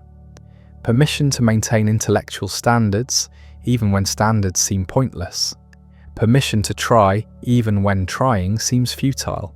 This permission is Russell's actual legacy, not the philosophy which has been superseded, not the politics which were often wrong, not the personal example which was deeply flawed, just this, the demonstration that clear thinking is possible, that intellectual honesty can be practiced, that you can think as clearly as you're capable of thinking about matters that matter, that you can do this knowing you'll often be wrong, knowing you'll make mistakes, knowing you'll never achieve certainty, that you can do it anyway because the alternative is intellectual surrender, and surrender is worse than honest failure. The demonstration continues to matter because the temptation to surrender continues to strengthen. The information environment keeps getting worse. The rewards for certainty keep increasing. The costs of intellectual honesty keep rising. Against these forces, Russell's example offers something modest but real. Proof that one person, flawed and often wrong, can maintain intellectual standards for 80 years, can keep questioning when questions are unwelcome, can keep thinking clearly when clarity is costly, can keep revising beliefs when evidence demands, can do all of this knowing it won't save the world, but doing it anyway, because nothing else is worth doing. That's enough. Not perfect, not triumphant, not the legacy Russell wanted, just enough. Enough to prove it's possible, enough to give permission to try, enough to demonstrate that clear thinking remains an option even when everything conspires against it.